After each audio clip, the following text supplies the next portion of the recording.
Ahora vamos a ocuparnos de un tema de singular importancia para el proceso penal en este ejercicio de vertir información para que los jueces puedan tomar una determinación con relación a determinados aspectos de los hechos. Esto tiene que ver con las preguntas no permitidas dentro del sistema. En el módulo anterior habíamos advertido algunas muy específicas para el interrogatorio.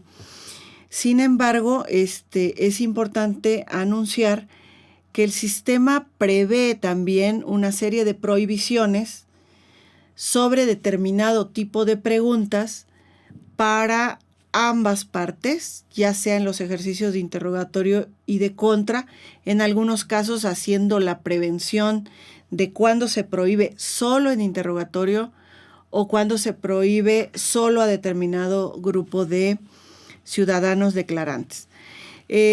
Recordemos que lo que se busca a lo largo del proceso pues es el esclarecimiento de los hechos, y el vehículo a través del cual se va a esclarecer esto es precisamente el interrogatorio y el contrainterrogatorio.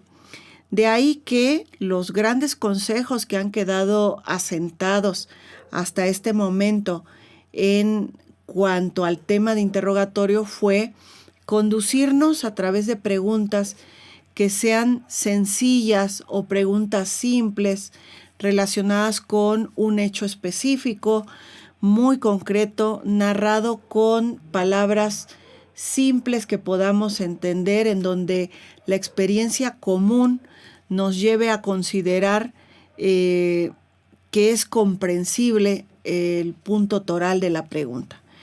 El otro consejo que ya se ha dado es en relación a la escucha constante y activa que se tiene que tener a lo largo del desarrollo del interrogatorio. Más allá de ponernos a examinar o revisar una lista de preguntas, tenemos que aplicar esta atención constante y permanente de nuestro interlocutor, que en este caso se está convirtiendo el testigo en ese proveedor de información. También hemos considerado que debemos ser muy directos con nuestros interrogatorios. Quizás la práctica nacional nos ha llevado a convertir los interrogatorios en un escenario en el que podemos armar, una lista de preguntas que aplicamos a todos los testigos por igual, debido a que no hemos identificado el punto de prueba, el propósito o la vocación probatoria que tiene cada medio de prueba, en razón de que no hemos aplicado quizás una técnica como el FODA del que ya hemos hablado y que me permite decir, este testigo me sirve para establecer este elemento y por lo tanto se va a referir a este tema y me voy a hacer cargo de este otro porque resulta importante que yo asuma, una contradicción o trate de superarla. Sin embargo, se han vuelto interrogatorios tediosos, extensos, plagados de información que a veces a ese testigo no le compete. Si nos ubicamos en cuáles son los puntos de prueba, haremos de este ejercicio un ejercicio mucho más enriquecido, teniendo en consideración que todas las prohibiciones legales y de procedencia sobre preguntas van dirigidas a proteger la percepción judicial. Se nos prohíbe formularle ciertas preguntas a los testigos, no por el testigo que es, no por la parte procesal que lo lleva a cabo. El verdadero trasfondo de las prohibiciones está fundado en que queremos cuidar al juzgador, dotándolo de la información de más alta calidad proveniente de los mejores medios de prueba. Y por lo tanto, si somos directos en nuestra información, vamos a evitar confusiones, pérdida de interés, que el juzgador pudiera en determinado momento hacer una valoración errónea del material probatorio debido a que se le suministró información que resulta un tanto innecesaria. Al tener la escucha activa y evitar la lectura de una lista de preguntas, podemos enfocarnos en los objetivos probatorios y valorar, ponderar o considerar si ya los hemos alcanzado. Si está prohibido, digamos, como recomendación, leer las preguntas, en ese mismo sentido también habría una recomendación de no leer las respuestas mientras el testigo está narrando. Quizás podamos en alguna oportunidad solamente ojear muy rápidamente, por lo tanto las respuestas no tendrían que ser unos tratados muy amplios, sino afirmaciones enlistadas. Apóyese también en el mayor material posible que haga gráfica la descripción que hace el testigo. Por ejemplo, durante la investigación se han obtenido diversas imágenes, fotografías, impresiones, archivos, diapositivas con las que el testigo pudiera, digamos, explotar mucho más la información de tal manera que puedan fluir de él las más altas descripciones. Puede ocurrir que ese material de apoyo se prepare con ese fin y solicitar autorización solamente para fines que el testigo pueda ser descriptivo de parte de su narración, pero que no constituye en sí mismo ese material de apoyo la prueba. Aquí tenemos que distinguir cuando una fotografía es una prueba en sí misma y cuando simplemente nos sirve para que se convierta en una prueba demostrativa o indicativa o aclaratoria de algo.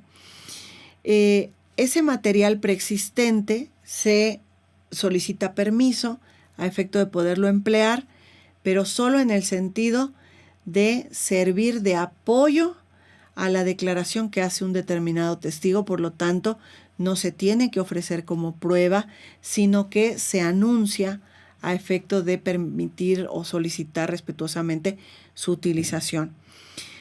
Hay otro tipo de materiales que muchas veces surgen dentro de las audiencias y que tienen como propósito también clarificar o ilustrar situaciones determinadas o aspectos determinados de los objetos. Estos gráficos muchas veces se pueden obtener, es decir, son tangibles, porque un testigo podría en determinado momento decir, mire, no se lo puedo describir no sé cómo explicárselo con palabras, pero sí se lo podría dibujar, y en ese momento hay que estar preparados ante la posibilidad de poderle acercar una hoja a un testigo, poderle acercar algo para que él pudiera hacer un dibujo o una descripción, una secuencia que le permita clarificar lo que está declarando. Esos materiales, desde luego, están surgiendo paralelamente con la declaración del testigo y son con fines meramente ilustrativos de la declaración que el propio testigo hace. Son tangibles porque se convierten en un dibujo, en una gráfica, en un diagrama, en una planimetría, porque a veces el testigo está hablando de calles, de esquinas donde él está parado y trabaja creando esos materiales. Pero hay ocasiones en las que esta, que ha sido llamada en la doctrina como prueba ilustrativa o demostrativa, también se utiliza de forma intangible. Es decir, cuando nosotros hacemos que el testigo replique algo que vio o que vivió en el mundo material relacionado con este hecho, hará algunos gestos, algún sonido, algún ademán que pudiera relacionarse con ese hecho y que no lo puede describir con palabras, pero necesita expresarlo de alguna manera. Cuando le decimos al testigo que que mueva la mano como dice que vio un movimiento corporal de un sujeto, haga el mismo movimiento que usted vio, el testigo hace el movimiento de la mano, pues se convierte en una pieza demostrativa de la declaración que él está virtiendo. Así que está apoyando la declaración, la expresión corporal que él esté realizando, pero no constituye por sí misma esta expresión corporal pues un punto o una prueba aparte, como si podría resultarlo algún otro tipo de material que se suministra al proceso y que se presenta durante el desarrollo de las audiencias. Recomendamos hablando de interrogatorios que había que anticiparse siempre a los efectos de un posible contrainterrogatorio. El uso del factor negativo, el uso de las debilidades que tiene nuestro medio de prueba a nuestro favor, si lo combinamos con las preguntas correctas y las respuestas adecuadas, podemos sacarle mucho provecho. Un policía que rinde un informe pudo haberse equivocado en un horario y haber dicho tal vez un horario distinto párrafos adelante de su declaración. Pudo haber dicho un número o un grupo de personas, describirlas de una determinada manera y describirlas de otra párrafos adelante. Cuando esto ocurre, asumimos nosotros el rol de superar esas contradicciones y entonces tenemos que hacer las preguntas correctas. ¿Qué fue lo que, por ejemplo, cuántas personas estaban en ese lugar? Y el policía dirá, en ese lugar había 4 personas. ¿Qué fue lo que describió usted en su informe? Y ahí podría decir, en mi informe describí que vi a 3. Y aquí viene la pregunta correcta. ¿Por qué dijo 3 si ahora está usted declarando que son 4?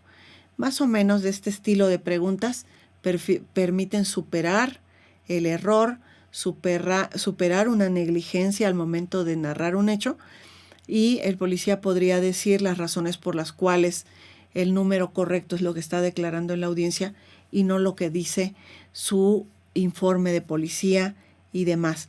Nos hemos anticipado al efecto que podría traernos el dejar la información así y que nuestra contraparte lo puede utilizar en nuestra contra. Como recomendación adicional dijimos, hay que dejar fluir al testigo. El testigo es el proveedor de información y aunque no sea un escenario cómodo para él, seguramente en algún punto del interrogatorio encontrará el escenario más adecuado, más cómodo para vivenciar el episodio que trae al proceso. Al dejar fluir al testigo, a lo que me refiero es permítale que describa con sus palabras, con sus ideas y en el orden en el que se le van presentando aquellas consideraciones o condiciones que el testigo conoce sobre un hecho, siempre con la idea de que en su momento nosotros vamos a retomar el control de ese interrogatorio, vamos a capitular la información y vamos a regresar al testigo para que nos clarifique, nos aclare la cuestión. Hay que marcar una diferencia cuando decimos que fluye el testigo en sus descripciones y que fluye el testigo en recrear el evento. En primer término, cuando pedimos que el testigo fluya en sus descripciones, es que el testigo nos diga, llegué a una casa que está pintada color azul, que tiene una puerta café, que está alfombrada, que en su interior hay una sala, un comedor. Esa es la recreación, digamos, del lugar, del hecho del que se trate. Por aparte, también considerar que él tiene la posibilidad de recrear el evento o la mecánica del evento que viene a contar. Cómo se pelearon los sujetos, cómo empezaron las agresiones, quién fue el que emitió gritos, quién fue el que salió o que jaló al imputado o a la víctima y por qué terminaron en el suelo envueltos en una pelea cuerpo a cuerpo entre estos sujetos. Al permitir esas descripciones, nosotros tendremos después oportunidad, si hicieron falta detalles, de ser más específicos en estas descripciones, tanto del lugar como de la mecánica en la que se desenvuelven pues estos episodios. Con base en lo que hemos comentado, pues desde luego tener en cuenta que nuestro interrogatorio cumple la función de hacerlo fácil, hacerlo directo, hacerlo sencillo. Por lo tanto, tendremos que preparar preguntas relacionadas con jergas o expresiones que no suelen ser muy usadas por la generalidad de las personas. Cuando el testigo dice, en ese momento yo dije, esto ya valió, tenemos que pedirle al testigo que clarifique qué quiso decir con la expresión ya valió. Y también así como pedimos el esclarecimiento de cualquier terminología que es concebida como una jerga o un concepto coloquial, también tenemos que clarificar los aspectos tecnificados de la información. Cuando hablamos de sencillez y del esclarecimiento de términos, pedimos también que en el caso de los expertos aterricen, desciendan a un lenguaje común y comprensible para todos la información que ellos tienen y conocen de forma pues altamente tecnificada. Una vez que tenemos todas estas recomendaciones en cuenta, vamos a revisar cuáles son las principales objeciones que aplican de forma general y también puntualizaremos cuándo aplican en interrogatorio o aplican solamente en contra. El Código Nacional de Procedimientos Penales nos plantea el tema de las preguntas y de sus correspondientes objeciones a partir del artículo 372, 373 y los subsecuentes. Me voy a referir puntualmente en este primer momento a las objeciones consideradas o denominadas objeciones legales, que son las que están contenidas en el artículo 373. Vamos a tratar de enlistarlas conforme está narrada o redactado ese numeral. En primer término nos hablan de las objeciones llamadas objeciones compuestas, es decir, cuando nos señalan que no se pueden formular preguntas que incluyan más de un hecho. Recordemos que en un módulo anterior yo había explicado qué son las conjunciones. Una conjunción la constituyen dos oraciones simples a manera de dos proposiciones, convirtiendo ese enunciado en un enunciado complejo o un enunciado compuesto. Están unidas por una expresión lingüística que es la letra I o la letra E. En las conjunciones se entiende que lo que ocurre antes de la I, a su vez ocurre después de la I, que ambas cuestiones son verdaderas y por lo tanto, pues todo el enunciado lo es. Sin embargo, en la realidad podría ser que nosotros al formular preguntas incluyéramos un enunciado falso y un enunciado verdadero. Siendo así las cosas y formuláramos una pregunta al testigo que incluyera ambos hechos o que obligara al testigo a contestar ambas cuestiones, podría ser que la respuesta no fuera del todo clara para el juzgador y no le quedara claro si estaba afirmando ambos enunciados o se estaba refiriendo el testigo solamente a uno de ellos. Y esta es la razón por la que están prohibidas las preguntas compuestas. Una pregunta compuesta, además de la palabra y, en interrogatorio, se formularía bajo la estructura de pregunta abierta, es decir, ¿quiénes estaban con usted y qué estaban haciendo? Esto para interrogatorio. ¿Cómo estaban vestidos y qué pasó con sus acompañantes, en qué vehículo iban y qué intenciones tenían. Preguntas de este estilo son ejemplos de preguntas compuestas para interrogatorio, porque estoy haciendo ejemplos de preguntas abiertas, con el sintagma qué y cómo, cuándo y dónde, por qué y para qué y quiénes, etc. Si estuviéramos hablando de un contrainterrogatorio, las objeciones también irían en el mismo sentido de prohibir preguntas que estén sugiriendo dos situaciones al mismo tiempo. Usted estaba acompañado, ¿cierto? Y estaba conversando con esa persona, ¿verdad?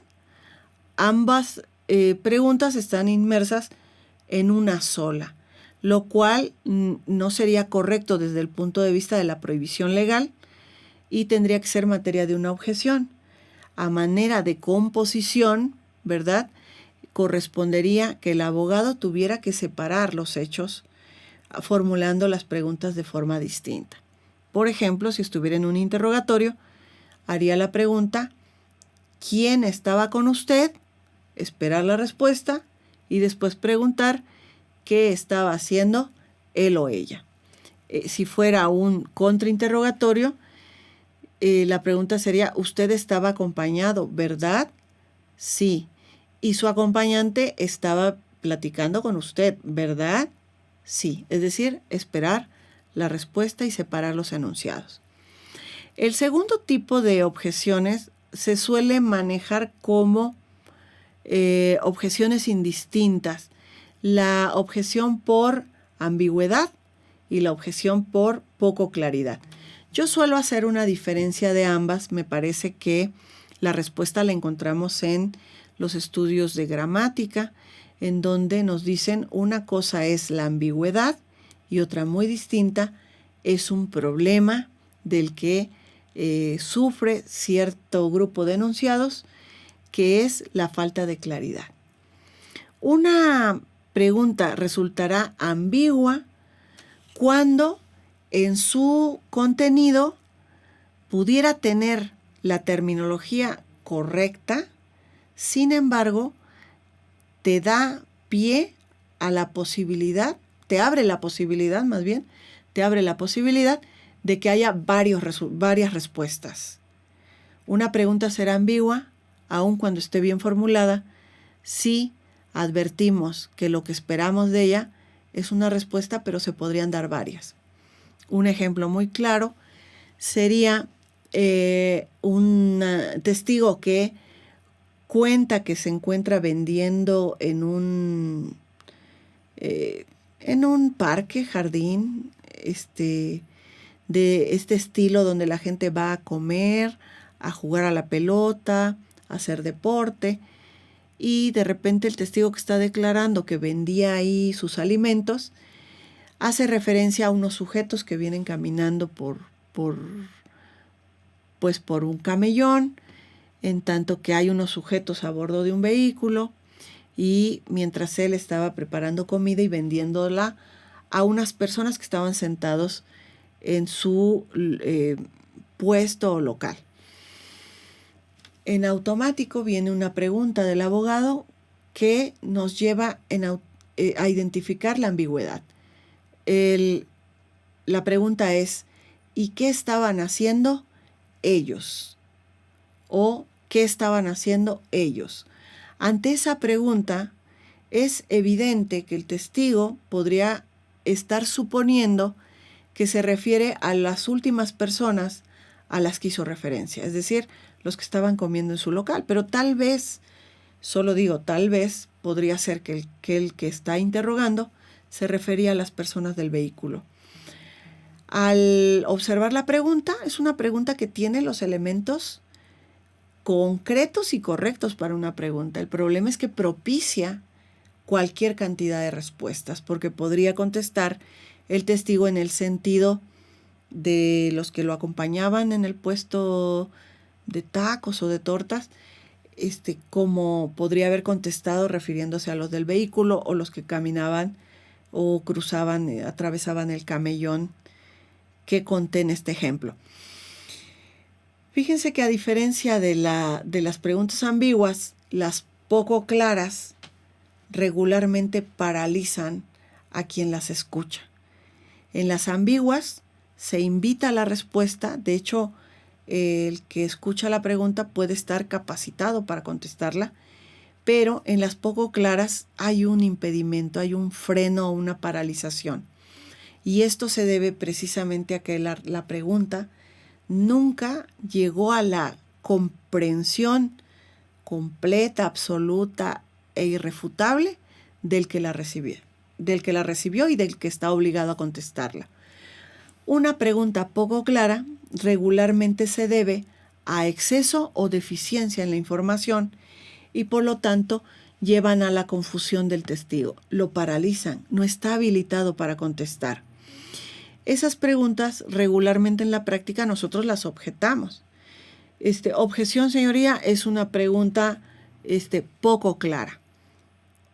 Al señalar esto, lo que el juzgador debe hacer es dirigirse al testigo, porque la evaluación sobre la claridad de la pregunta o sobre la poco claridad de la misma le corresponde al testigo. Si el testigo considera que para él ha sido clara, aun cuando quienes objetan la pregunta no les haya quedado clara, ese es un problema que tiene que ver con el marco de comprensión del abogado y no precisamente el testigo que logra captar el contenido de la pregunta. Por eso, para resolver este tipo de objeciones, el único calificado para hacerlo no es el juez, no son los argumentos de las partes y las partes, sino el propio testigo que está sentado ahí para contestar.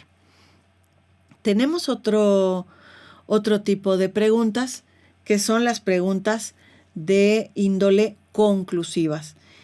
En algunos foros, en algunas exposiciones, he escuchado la noción de que las preguntas conclusivas son solo las que se formulan en interrogatorio y sobre todo son el remate del contrainterrogatorio como una herramienta por la cual materializas tu objetivo procesal. Por ejemplo, tú vas llevando de la mano al testigo y le dices: testigo, ¿verdad que ese día usted estaba caminando por el parque? ¿Verdad que había muchas personas ese día? ¿Verdad que había un aparato de sonido a todo volumen junto a usted? ¿Verdad que usted llevaba a su perro a pasear? ¿Y verdad que su perro se había puesto a ladrar porque había otros perros por ahí? Por lo tanto, usted no pudo ver. Cuando hacemos esta última pregunta, si fraccionamos las anteriores a las que el testigo dijo sí, la última pregunta de por lo tanto usted no pudo escuchar los disparos o los gritos que provenían de X o Y lugar, esta última pregunta pues es la pregunta que no se pregunta. La pregunta del después que no debe formular ningún buen contrainterrogador. Se piensa que esta es la pregunta conclusiva y que no se debe de formular y que se objeta precisamente porque es una objeción legal. No precisamente. También puede provenir de quien está formulando un interrogatorio. ¿Cómo vamos a identificar estas preguntas? Cuando se intentan incorporar, las preguntas conclusivas son aquellas que están sostenidas sobre una serie de premisas, pero a veces las premisas se convierten en pilares invisibles, es decir, no se introdujo la premisa, solamente va la conclusión. Por lo tanto, ¿cómo podía usted entender esto o aquello? Por lo tanto, no podía usted darse cuenta de esto o aquello. Sería una pregunta del tipo conclusiva. Pero me quería referir en este punto en particular a que para facilidad de los interrogatorios y los contras, hay que identificar una serie de expresiones que nos anuncian que se trata de una conclusión. Estas expresiones lingüísticas las encontramos, por ejemplo, en palabras como luego entonces, por lo tanto, en conclusión, por consiguiente, de ahí que, por esta razón, sin embargo, porque tal, y ahí es cuando nosotros estamos anunciando que a continuación de cualquiera de estas palabras ya viene una palabra de tipo conclusiva, ¿no? Cuando yo digo, por lo tanto, usted no pudo escuchar los disparos. Entonces usted no pudo escuchar los disparos. En conclusión, usted no escuchó nada de lo que había pasado. Por consiguiente, de ahí que no era posible que usted escuchara los disparos. Por esta razón, los disparos no fueron escuchados por usted. Son ejemplos del anuncio de que ahí viene una pregunta conclusiva que está prohibida precisamente porque no es el escenario correcto para las conclusiones. Las conclusiones son una lista de ideas a las que hemos llegado después de asentar una serie de premisas que ocurrieron durante el desarrollo del juicio. En el juicio yo establecí que el testigo estaba distraído, que había un aparato de sonido, que su perro ladraba mucho, y esas son las premisas que yo sembré como los pilares de esa casa, y en mi alegato de clausura ya voy a poder destacar la conclusión y explicar con qué premisas o pilares está sostenida esa conclusión. Otra de las objeciones que debemos tener en consideración, que está prevista en el Código Nacional de Procedimientos Penales, son en relación a cuestiones impertinentes. Una pregunta impertinente será aquella que no se relacione en absoluto con el punto central del debate o de la controversia. Hay que distinguir las impertinencias sobre el hecho principal y los hechos secundarios. Esto es así porque muchas veces ocurre que mi contraparte está empeñado en marcar objeciones todo el tiempo y está atento a cualquier pregunta que no esté formulada conforme me lo establece el Código Nacional. Y de pronto me marca una objeción y me señala pues que es impertinente porque no se refiere, por ejemplo, a la privación de la vida de la persona. Quizás no se refiere a la privación de la vida de la persona, sin embargo, se está refiriendo a un hecho secundario que resultará útil para sostener esa privación de la vida. Un hecho secundario se incorpora como parte del relato precisamente para construir las suficientes inferencias de que tuvo que haber pasado el hecho en determinado sentido. Entonces, las impertinencias siempre hay que evaluarlas en razón de que no tienen relación con los hechos, sí, pero siempre que identifiquemos cuáles son los hechos principales y secundarios que cobran sentido dentro del proceso penal.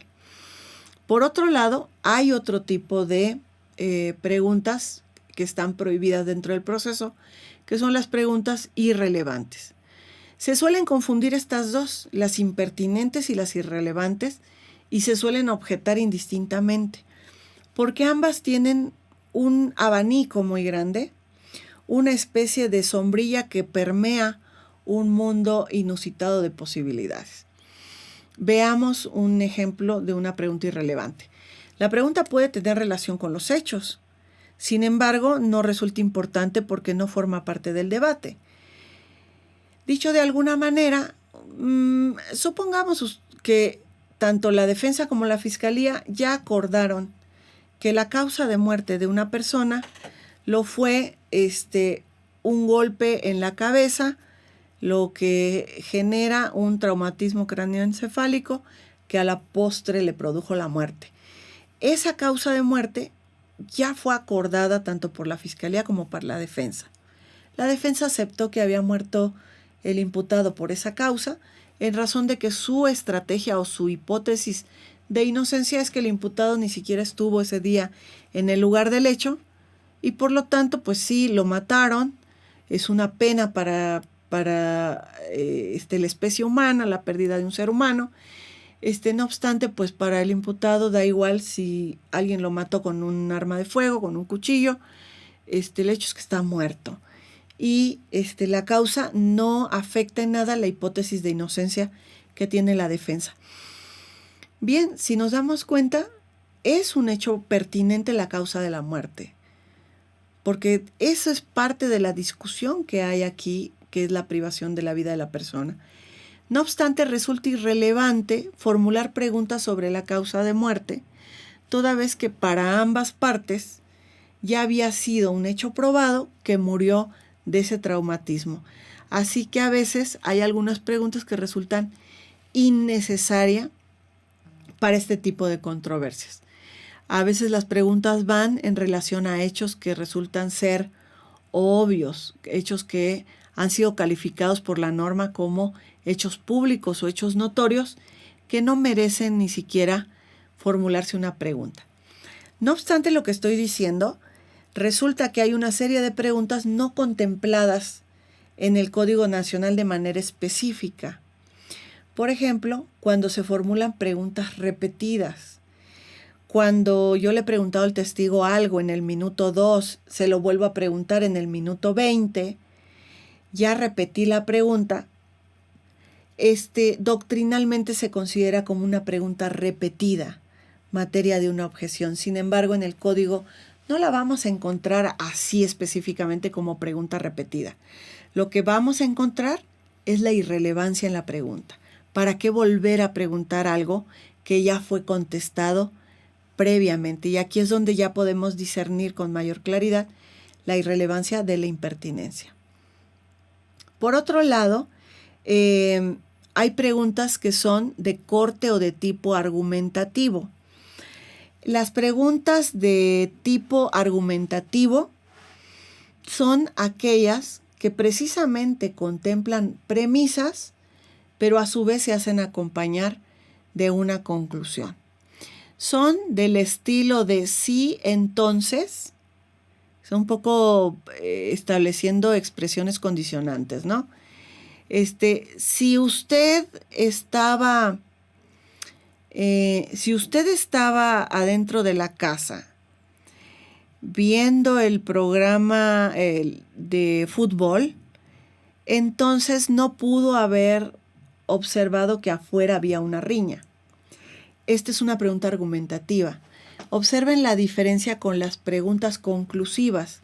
En el ejemplo anterior, nosotros habíamos hablado de las conclusivas como aquellas que se hacen acompañar del entonces, del por lo tanto, y en este ejemplo sería entonces usted no pudo ver la riña allá afuera. Si utilizamos solamente esta expresión o este enunciado, sería conclusiva, pero si utilizamos los enunciados que fungen en este caso como premisas y a su vez utilizamos la conclusión dentro de la pregunta, esa pregunta será argumentativa. Si usted estaba sentado en el sillón viendo la televisión, su programa favorito, y no deseaba levantarse de ahí, entonces no pudo haberse ido a asomar afuera que había una riña. Este sería el ejemplo de las preguntas argumentativas y su diferencia con las conclusivas. El código nos refiere también de forma muy puntual que hay una serie de preguntas que son de índole ofensivas. Aquí tendríamos que entrar en un ámbito de cierto espectro de subjetividad en cuanto a lo que se tiene que entender por ofensivo. Y es que lo ofensivo es una calificación dada a una determinada expresión, a una pregunta que nos formulan y que regularmente la califica como ofensiva quien la recibe, y que esa subjetividad puede llevar a que lo que resulta ofensivo para quien pregunta, no lo es a su vez para el que recibe la pregunta. Y viceversa, ¿no? En ese sentido, nos tendremos que apegar a un criterio un tanto subjetivo y a algunas consideraciones que podemos encontrar en el ámbito de los derechos humanos. Resultaría ofensiva una expresión que sea calificada como peyorativa, una grosería dirigida a un testigo sobre rango o márgenes de incongruencia o llegando al punto de la estupidez. Si hacemos una pregunta en ese sentido sobre si se califica como estúpido o ignorante una persona, habría que revisar hasta qué punto la subjetividad domina este tipo de preguntas. También sobre preferencias sexuales, sobre condiciones económicas, hay formas políticamente correctas de decirlo y formas políticamente incorrectas de expresarse.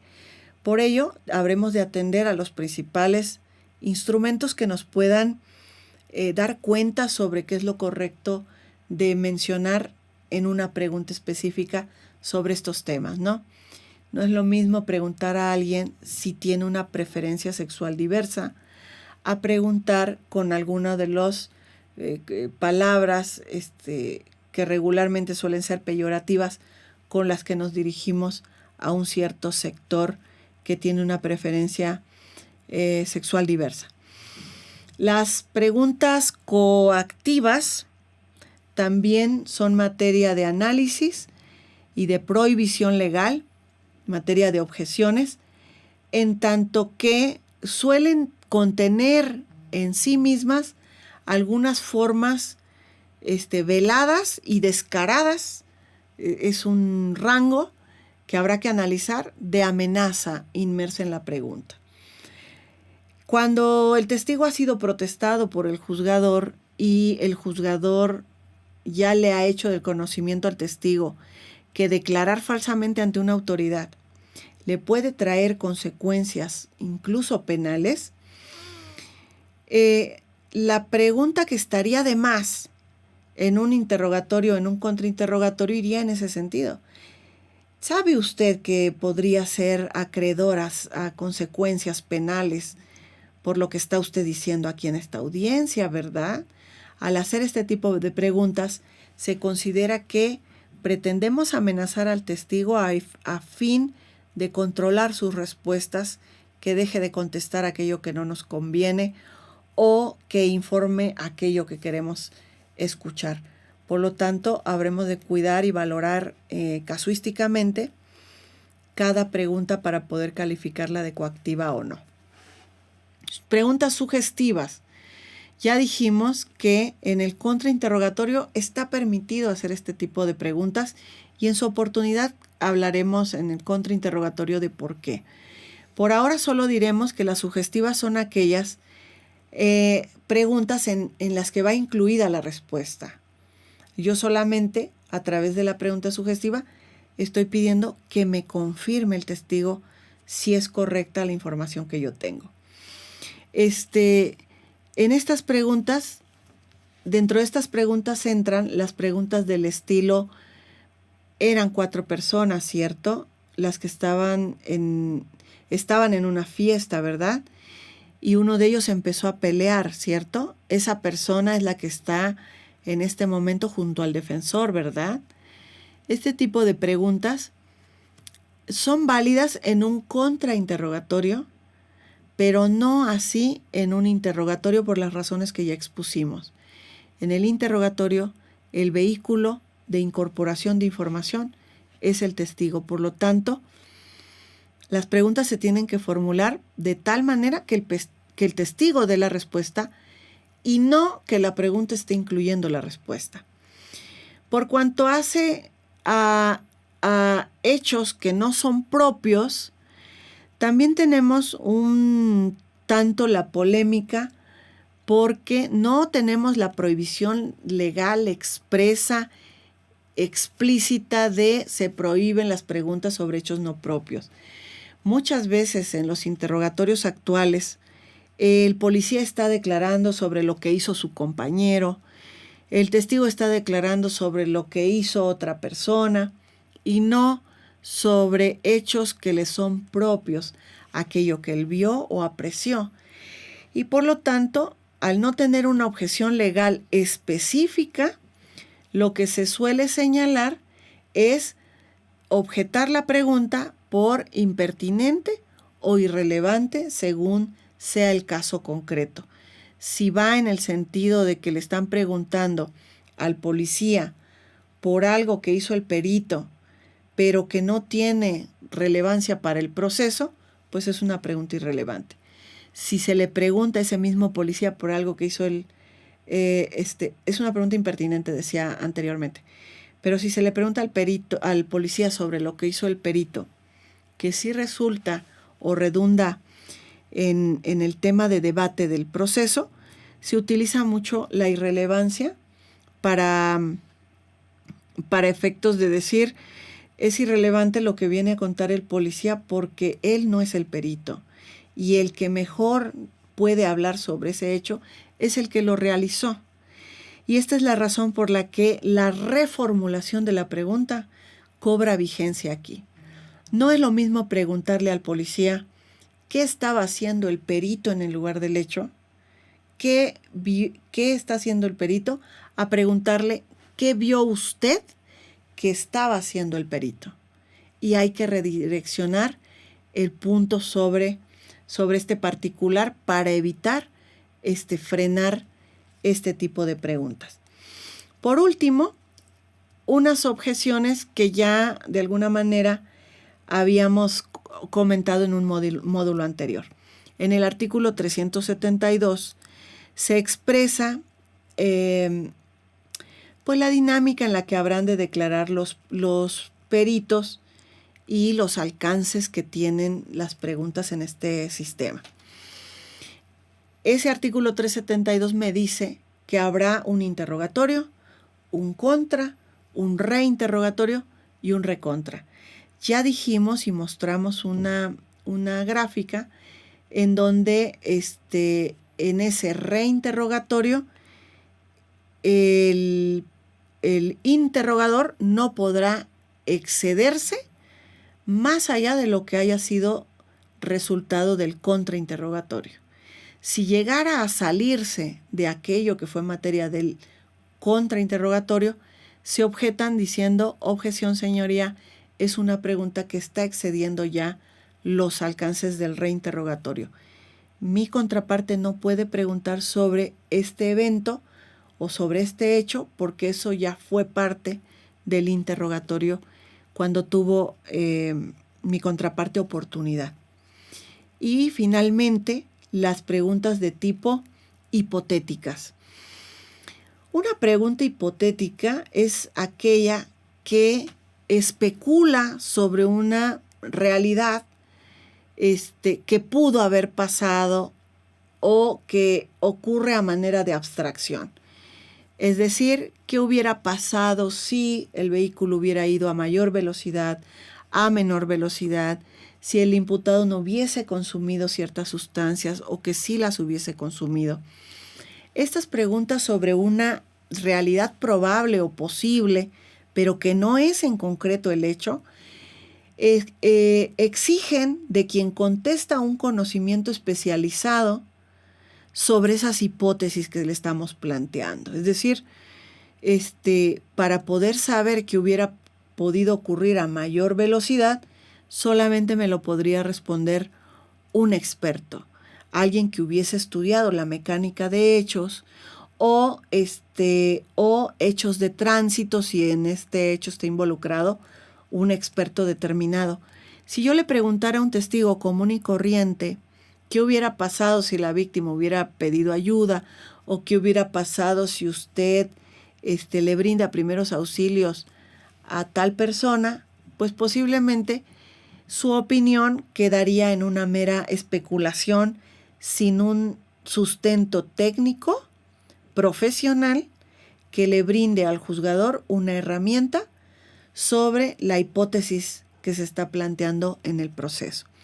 Y con eso cerramos este módulo sobre las principales objeciones de las que podemos nosotros ocuparnos durante una dinámica de interrogatorio o de contrainterrogatorio.